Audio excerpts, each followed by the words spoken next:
Hello everyone, it's Kyler from Zill Media, and today I'm going to show you guys how I built my video podcasting studio.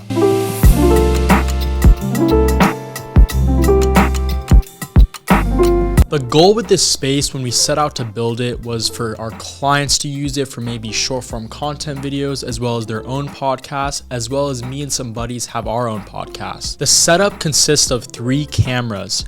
One is getting a full wide shot of all 4 people, and then there's 2 others on both sides pointing at 2 other people as well. The set is meant for 4 people, and in this video, I'm gonna show you guys the full breakdown of every single piece of equipment I have gotten for this set, as well as show you the most amazing feature that allows us to automatically edit these podcasts once we are completed. That means once we are fully done filming the episodes with any individual, we get it fully edited right away. The first thing we can talk about that is probably the most eye-catching is the big grass wall. I got this item off of Wayfair, but there are so many other cheaper alternatives like the stuff you're looking at behind me, which I'll link down below in the description to Amazon. And guys, every single piece of equipment, furniture, anything I mentioned in this video, I'm gonna be linking down in the description below so you guys can go buy it yourself. But the grass piece that is put onto the wall is one of the most eye-catching parts of the set. And no, we didn't put it up with 3M tape,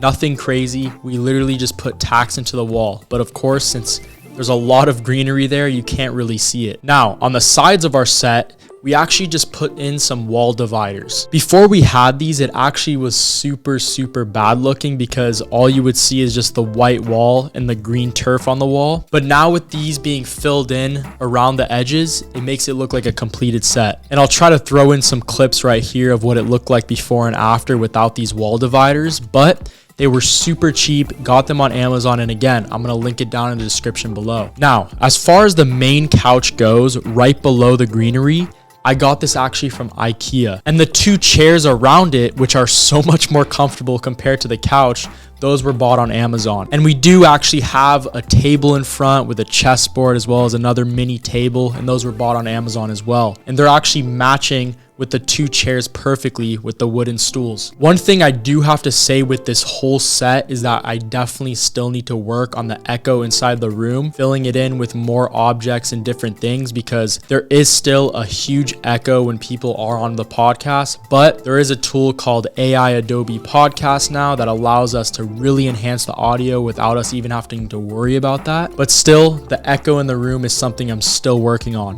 One thing that's also not in front of the cameras on the set, but behind the scenes, is a rolling desk. So this desk is actually something that is supposed to be rolled outside of the room and also in our other room, because we are building out a second podcast studio. But on this rolling desk is all our equipment, our soundboard, and also our Foley editing system that allows us to get fully produced podcasts at the end of filming, which I'm going to share later in this video. But everything is fully run on this rolling desk, and we always have our producer behind the scenes over here. Now that we got through the furniture on the set, I want to talk about the audio equipment we're using. I see a lot of people going back and forth between the Rode and also the Shure mics, but I have to say, the Rode mics that we have on our set perform just as well as these Shure mics. The mic I'm using right here is a Shure, and I have to say it does sound extremely good, but as far as a cheap alternative and something that's gonna get the job just as well done, the Rode mics we're using on this set are amazing. And again, another thing I'm gonna link in the description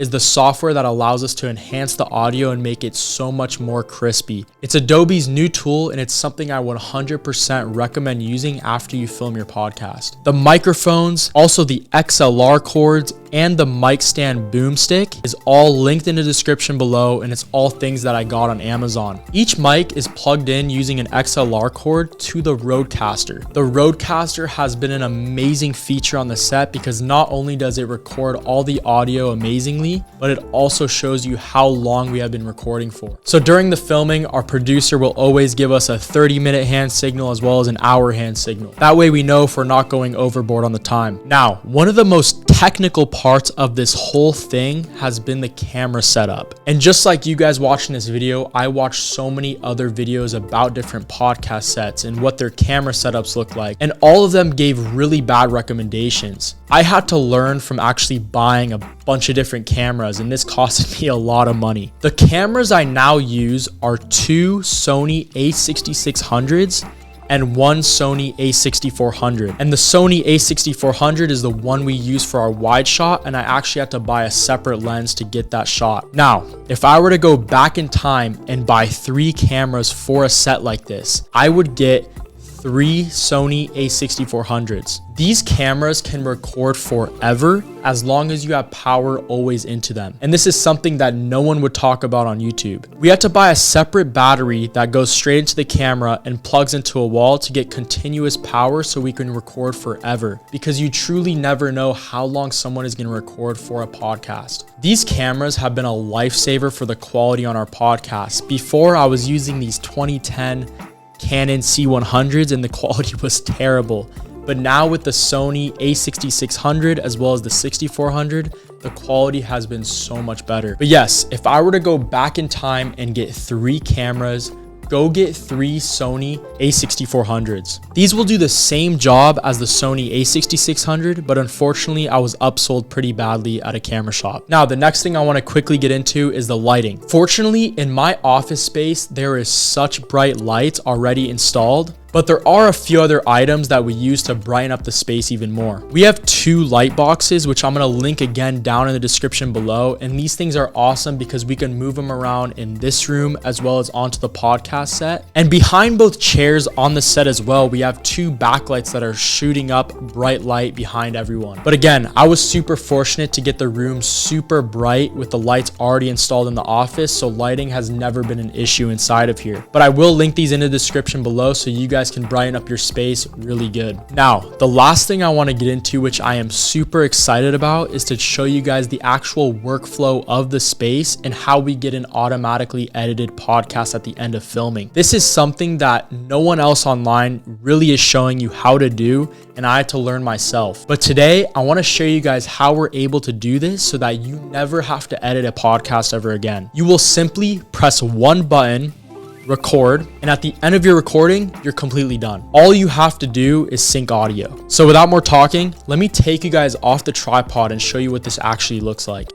Let's say you're ready to start filming, but you do not want to press record on every single camera. Well, with this ATEM Mini Pro switchboard, we are now able to press record onto here, which as you can tell right over here, you press record, and all you have to do is click the switchboard to whoever's talking. And once you press stop at the end of your recording, you get a fully edited podcast. And yes, you do need this broadcaster to record on the switchboard. And the way the cameras are plugged into the switchboard is through these HDMI ports in the back. You stick a hard drive in the back to get the recording, and there you go. That's a fully edited podcast once you're done. Of course, with the use of a switchboard, this does require someone sitting here and pressing each button to each individual while you record. But if you can have an individual do this, it will save you so much time. We also have our Rodecaster Pro right here, which all you would have to do is press record there, and you'll be getting all the audio from all 4 mics right here. And again, like I said, this shows you as well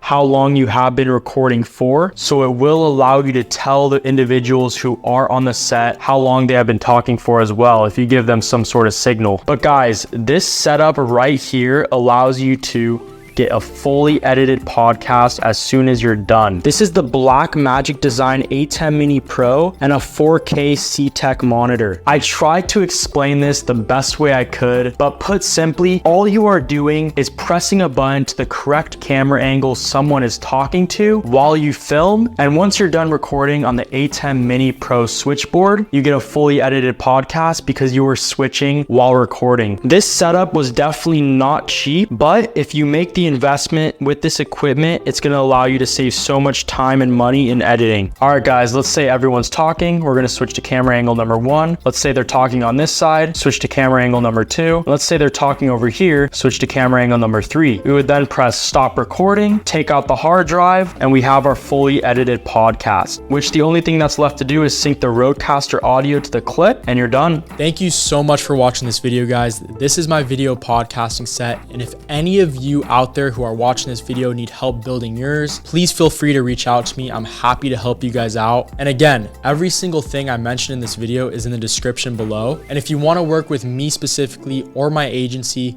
click the link below and we'd be happy to help you guys out. Or even if you're local in Orange County, California, and you want to start your own podcast, come reach out to us and let us know. I do plan on doing a part 2 to this series as well, as we are going to be building out a new podcast studio in the other room we have at this office space. So if you want to see more of this, please click the subscribe button. And if you also want to learn more about my actual business model and what we do here, subscribe to my personal YouTube channel, and I'll link everything down in the description again. But without more talking, I tried to keep this video very short and straight to the point. So if you like what you see here, just click the subscribe button, and I'll see you in the next video.